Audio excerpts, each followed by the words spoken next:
नमस्कार। स्वर्णिम मध्य प्रदेश छत्तीसगढ़ में आप सभी का स्वागत है। मैं हूं आपके साथ प्रियंका तिवारी। खबरों को विस्तार से जानेंगे। छत्तीसगढ़ के सीएम भूपेश बघेल ने मीडिया से बात करते हुए कहा कि जब कोरोना था तब असम, पश्चिम बंगाल, उत्तर प्रदेश में चुनाव कराए गए थे। मतलब ये है कि अब यात्रा रोकने का नया तरीका ढूंढ रहे हैं। यदि देश में कोरोना फैलेगा तो निश्चित रूप से वो प्रभावित होगा, लेकिन जब नहीं है तो रोकने के नए बहाने क्यों ढूंढ रहे हैं, है ना। जब कोरोना था तब पश्चिम बंगाल में चुनाव आप कराए, आसाम में चुनाव कर। एमपी के सीएम शिवराज सिंह चौहान ने जनसभा को संबोधित करते हुए कहा कि हमारे वनौषधियों से समृद्ध रहें और हमारे भाई बहनों को जो जंगल में निवास करते हैं इसका संग्रहण करके अपनी आय बढ़ाएं। इससे हम कोई कसर नहीं छोड़ेंगे। तो कई बीमारियों का अचूक इलाज करते हैं। एलोपैथिक दवाइयों के साइड इफेक्ट भी होते हैं। एलोपैथी का अपना महत्व है। कई चीजों में एलोपैथी का कोई जोड़ नहीं, लेकिन कई चीजों में हमारी आयुर्वेदिक औषधियों का, वनौषधियों का कोई जोड़ तोड़ नहीं है।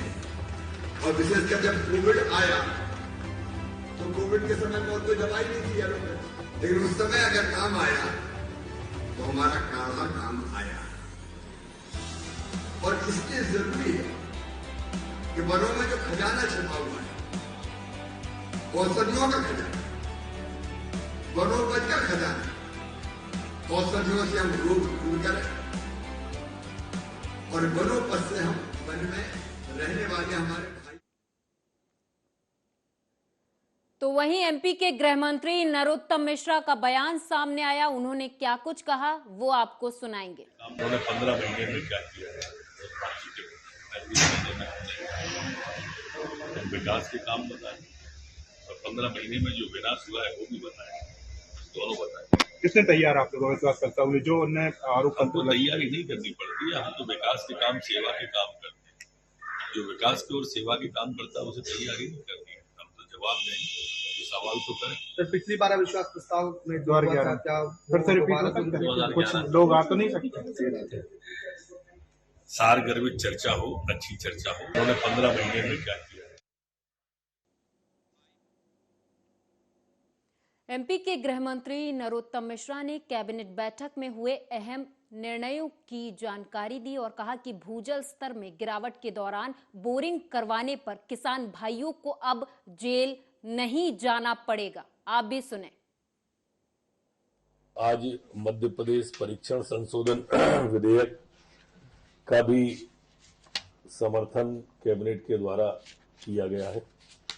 ये अपने आप में काफी महत्वपूर्ण संशोधन है जो पेयजल के लिए मध्य प्रदेश के अंदर किया जा रहा है। इसमें मूल रूप से अभी तक ये होता था पेयजल वाले में कि जब कोई वाटर लेवल नीचे जाता था तो कोई बोरिंग अगर किसान कराता था तो सीधा जेल का प्रस्ताव होता था। उसे अब पहली बार के लिए जेल वाले को हटा करके जुर्माना कर दिया है। ये किसान को बड़ी राहत कैबिनेट के द्वारा दी गई। मध्य प्रदेश की कैबिनेट में आज जो आंगनवाड़ी भवनों में विद्युत व्यवस्था, अभी तक आंगनवाड़ी के जो भवन बने हुए थे 31,400 आंगनवाड़ी केंद्रों में विद्युत के लिए कोई राशि आवंटित नहीं होती थी। आज 3 चरणों में मध्य प्रदेश की सभी आंगनबाड़ियों में, प्रथम चरण में 14,214, द्वितीय चरण में 10,907 और तृतीय चरण में 6,304 आंगनबाड़ी भवनों के शिलान्यास विद्युत व्यवस्था के लिए आज राशि का आवंटन 79.7 करोड़ रुपए के बजट के आवेदन को सहमति कैबिनेट के द्वारा दी गई है। आज मुख्यमंत्री जी ने 1 फरवरी से लेकर 15 फरवरी तक प्रत्येक जिले में विकास यात्रा निकालने का तय किया है। जो अनेक विकास के कार्य जिलों के अंदर चल रहे हैं, प्रारंभ होने वाले हैं या पूर्ण हो गए, इन विकास के कार्यों का 1 फरवरी से 15 फरवरी तक शिलान्यास और उद्घाटन, ये दोनों पूरे प्रदेश में एक साथ किया जाएगा। प्रभारी मंत्री अपने अपने जिलों के बड़े कामों का शिलान्यास अथवा उद्घाटन, उनसे छोटे कामों का सम्मानित सांसदगण, सम्मानित विधायकगण, ये सब एक साथ पूरे प्रदेश के अंदर करेंगे। आज एमपी सरकार के मंत्री विश्वास सारंग ने कांग्रेस सांसद नकुल नाथ का एक वीडियो शेयर किया है, वो आपको सुनाएंगे। मैं तो राहुल गांधी जी के साथ पूरे मध्य प्रदेश में उनके साथ घूम रहा था, लेकिन मैं परासिया की जनता को बताना चाहता हूं कि परासिया विधानसभा में ओरिजिनल भारत जोड़ो से भी ज्यादा भीड़ है, ओरिजिनल भारत जोड़ो से। तो वहीं एमपी सरकार में मंत्री विश्वास सारंग ने नकुल नाथ के बयान पर तीखा हमला बोला। इस दौरान कांग्रेस को भी घेरा है, आप भी सुने। जबान पर आ ही गई, यथार्थ सामने आ गया। हाथ कंगन को आरसी के और पढ़े लिखे को फारसी का, ये हमने नहीं कहा। हमने पहले दिन से कहा था कि यात्रा फ्लॉप है, पर नकुल नाथ ने उस पर मोहर लगा दी। और नकुल नाथ केवल कमलनाथ जी क्या बेटे ही नहीं है, वो सांसद भी है छिंदवाड़ा के। तो अब कांग्रेस का सांसद ही कह रहा है कि राहुल जी घर बैठ जाओ, आपकी यात्रा फ्लॉप हो गई। और यही बात कमलनाथ जी भी कह चुके हैं। कमलनाथ जी का दर्द भी चाहे दिग्विजय सिंह के वार्तालाप से या फिर एक संत के बीच में बैठकर आ ही गया था। तो ये तो सुनिश्चित हो गया कि बी और सी ग्रेड की अभिनेता अभिनेत्रियों को पैसे से बुलाकर भी राहुल गांधी की यात्रा में जनता इकट्ठी नहीं हो रही।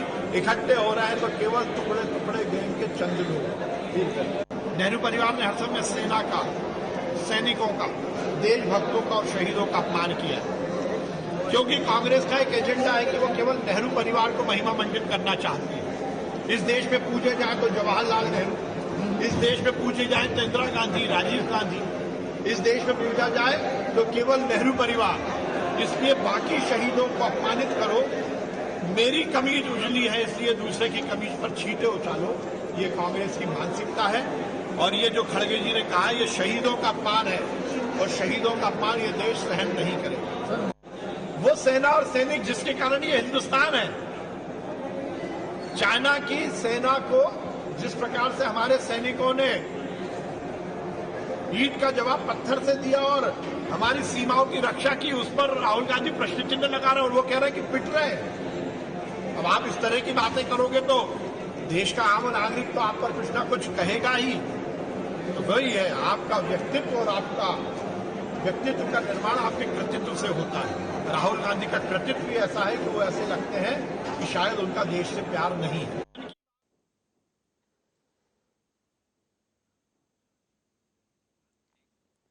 कांग्रेस नेता राहुल गांधी की भारत जोड़ो यात्रा मंगलवार को हरियाणा में प्रवेश कर गई। उन्होंने यहां आते ही गांव पाटन उदयपुरी में सुबह करीब 6:28 पर एक जनसभा को संबोधित किया। इस दौरान उन्होंने कहा कि नफरत के बाजार में मोहब्बत की दुकान खोल रहा हूं। उनके इस बयान पर विश्वास सारंग ने अपने ट्विटर हैंडल पर एक वीडियो शेयर कर तंज कसा है। बाजार में मोहब्बत की दुकान खोल रहे हैं, आपके नफरत के बाजार में मोहब्बत की दुकान खोल रहे हैं, आपके नफरत के बाजार में मोहब्बत की दुकान खोल रहे हैं, आपके।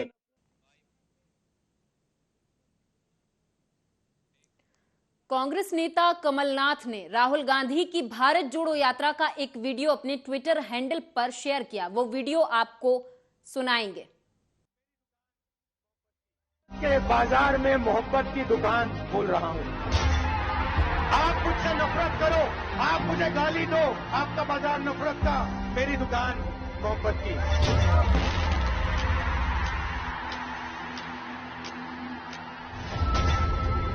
ये हिम्मत का देश है, महाराणा प्रताप जी का देश है, और इसको डराया नहीं जा सकता है। डरने की कोई जरूरत नहीं है, और अगर डरोगे नहीं, नफरत नहीं पैदा हो सकती।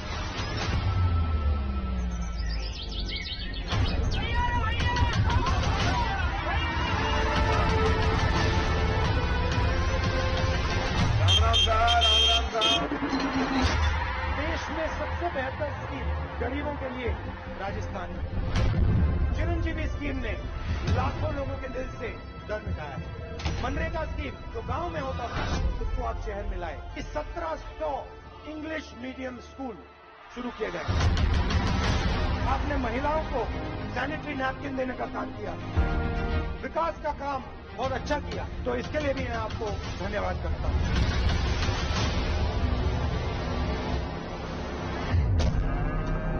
मैं आपको एक बात कह सकता हूं, जिस दिन कांग्रेस पार्टी ने अपनी जड़ पकड़ी उस दिन यहां पे कोई नहीं हरा सकता। Mark my words, the BJP is going to be taken down by the Congress party.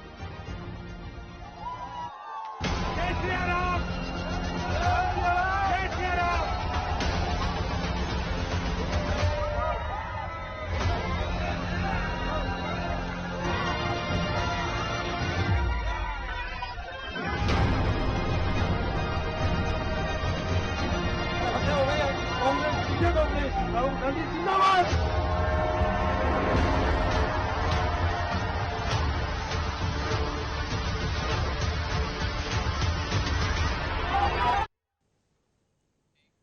Madhya Pradesh में उज्जैन के महाकाल मंदिर परिसर में मोबाइल अंदर ले जाना बैन कर दिया गया है। श्रद्धालुओं को इससे कोई परेशानी ना हो, इसके लिए मंदिर प्रशासन ने खास व्यवस्था की है। मोबाइल रखने के लिए लॉकर बनाए गए हैं, जहां पहचान पत्र अनिवार्य किया गया है।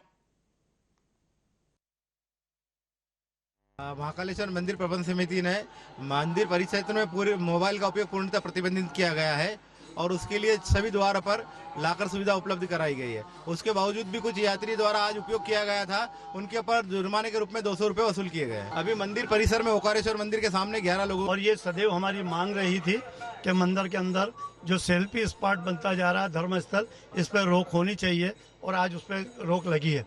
हम उनका स्वागत करते हैं, साथ ही ये मांग भी करते हैं कि ये जो आज जो रोक लगाई गई है, जो प्रतिबंध लगाया गया, ये सदैव चालू रहे, फिर बाद में इसमें कोई तरह की नरमाई या ढिलाई ना हो, जिससे पुनः मंदिर की पवित्रता परंपरा को ठेस पहुंचे। ये हमारा मंदिर समिति से आग्रह है, आप लोगों के माध्यम से भी आग्रह है कि ये जो हुआ है ये मंदिर हित में हुआ है, श्रद्धालु के हित में हुआ है। क्योंकि श्रद्धालु जो भक्त आते हैं, जो पूजा पाठ सेवा करना चाहते हैं, वो सेल्फी लेने के कारण और इनके कारण वो सेवा हो नहीं पाती थी, इसलिए ये प्रतिबंध उचित है और समर्थ है। एमपी बीजेपी ने बड़ा दावा किया है। दरअसल सहकारिता मंत्री अरविंद भदौरिया ने जब पत्रकारों ने उनसे पूछा कि क्या कांग्रेस के अविश्वास प्रस्ताव में 2011 जैसी स्थिति बन सकती है, मंत्री ने जवाब दिया कि कांग्रेस के 4 से 5 विधायक बीजेपी में आ सकते हैं। कांग्रेस अविश्वास प्रस्ताव लेके आई है और सत्ता पक्ष हम लोग उसके जवाब देंगे। बस कांग्रेस के लोगों से मेरा एक ही आग्रह है, कांग्रेस के मित्रों से, कि अविश्वास प्रस्ताव पे चर्चा कराएं, भागे नहीं। एमपी के इंदौर में एक अनोखा मामला सामने आया। दरअसल धोखाधड़ी के आरोपी ने अपनी बीवी से विवाद के बाद थाने में जाकर सरेंडर कर दिया। भंवरकुआ थाना पुलिस आरोपी को पिछले 1 साल से ढूंढ रही थी। साथ ही आरोपी पर पुलिस ने 2000 रुपए का इनाम भी घोषित कर रखा था। बता दें आपको कि एक व्यक्ति जो कि भू माफिया है, उसे पुलिस काफी समय से ढूंढ रही थी, लेकिन अंत में वो खुद पुलिस के सामने पहुंच गया क्योंकि वो अपनी पत्नी से काफी परेशान था। को भंवरकुआ पुलिस काफी लंबे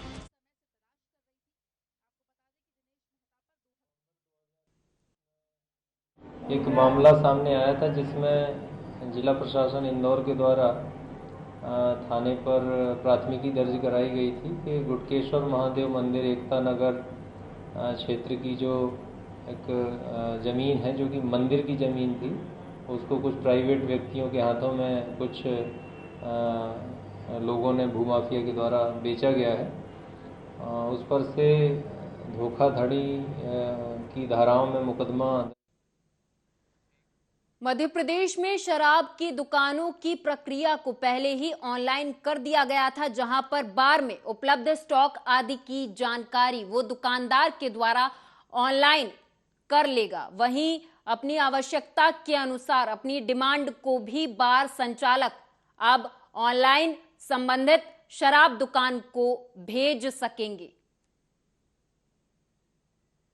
शराब की दुकानें ऑनलाइन की गई थी और अब बार भी ऑनलाइन हो गई है, किस तरीके से पूरी प्रक्रिया? मध्य प्रदेश आबकारी विभाग ने विभागीय प्रक्रियाओं को ऑनलाइन करना शुरू किया है। इस वर्ष ई आबकारी पोर्टल के माध्यम से पहले हमारी शराब दुकानों में प्रदाय व्यवस्था को ऑनलाइन किया गया था। अब मध्य प्रदेश के समस्त बारों की प्रदाय व्यवस्था को भी ऑनलाइन कर दिया गया है। बारों की प्रदाय व्यवस्था में अब बारों का स्टॉक ऑनलाइन मेंटेन होगा और बार जो भी उनकी आवश्यकताएं हैं उनको ऑनलाइन डिमांड करेंगे, जिनकी पूर्ति संबंधित जो मदिरा दुकान है उसके माध्यम से ऑनलाइन टीपी के माध्यम से उसकी पूर्ति जो है बारों को कर दी जाएगी। बीच में जो आबकारी विभाग वाला जो कागजी कार्रवाई थी उस कागजी कार्रवाई को अब रिप्लेस कर दिया गया है। कितनी सहूलियत होगी इसमें? मुझे लगता है कि बार लाइसेंसीज को भी काफ़ी सहूलियत होगी और जो मदिरा दुकानदार हैं उनको भी अब बार को प्रदाय देने में काफ़ी सहूलियत होगी। एमपी की राजनीति में लंबे समय से आदिवासियों का मुद्दा भुनाया जा रहा है। प्रदेश की गद्दी पर बैठी पार्टी बीजेपी और विपक्ष कांग्रेस दोनों ही आदिवासियों को साधने की भरपूर कोशिशें कर रहे। खुद को आदिवासी समर्थक बताने के लिए खूब कोशिशें की जा रही हैं। इसी के तहत पिछले कुछ समय से पेसा कानून को लेकर राजनीति लगातार जारी है। तो मीडिया का बहुत बहुत धन्यवाद कि आप लोग यहाँ तक हमारी आवाज़ उठाने के लिए आए। हम आज माननीय विधायक महोदय संजय शाह जी, विधायक 134 विधानसभा क्रमांक के मनिक जिला हरदा से, उनके क्षेत्र के निवासी जनता है हम लोग, गरीब आदिवासी समाज से, और हमारे क्षेत्रों में लगातार जो है विकास कहीं दिखाई दे नहीं रहा है, जबकि विधायक महोदय विगत 15 सालों से विधायक पद पर हैं। रोड, शिक्षा, स्वास्थ्य और रोजगार द्वारा आदिवासी भाइयों के द्वारा जो आज विधायक जी के यहाँ पर आकर मिलने का उन्होंने अपनी मांगे लेकर यहाँ जो बात रखी है, और माननीय विधायक जी आज उपस्थित नहीं हो पाए थे, कई विशेष कार्यों से वो बाहर थे, लेकिन हम लोग यहाँ पर उनके प्रतिनिधि के रूप में यहाँ उपस्थित थे और हमने आदिवासी भाइयों की पूरी मांगे भी सुनी है। किस तरह से उसको पूरा किया जाएगा? बिंदुवार जो उचित मांगे हैं उनको हम पूरा करने का पूरा प्रयास करेंगे। मैं भारतीय जनता पार्टी की ओर से और माननीय विधायक जी की ओर से मैं इसका आपको विश्वास दिलाता। आदिवासी बहुत नाराज थे विधायक जी की कार्यशैली को लेकर, उन्होंने कई बार आपसे भी बातचीत की है। देखिए क्या होता है कि कई बार कुछ भ्रामकताएं भी फैलाई जाती है कई लोगों के द्वारा, लेकिन हमारे आदिवासी भाई बहुत शिक्षित भी है और सज्जन भी है और उनकी मांगे भी मणि क्षेत्र और क्षेत्र के बहुत से हमारे साथी बंधु लोग आए हुए थे माननीय विधायक महोदय जी से मिलने के लिए। किन्हीं कारणों से माननीय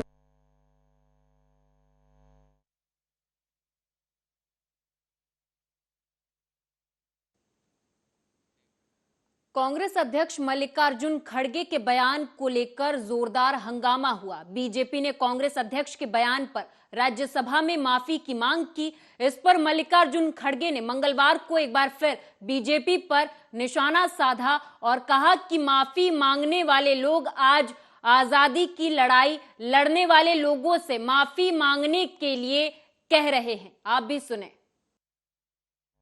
हमने अपनी जान दी, हमारे पार्टी के नेताओं ने जान दिया। तुम क्या किए? आपके घर में कोई देश के लिए कुत्ता तो मरा है? क्या कोई तो कुर्बानी दी है? नहीं। उस समय हम थे या नहीं थे, हमारे कुत्ते भी थे या नहीं थे, औरों के कुत्ते हो सकते हैं। हम कुत्तों वाली परंपरा से पले बड़े नहीं हैं।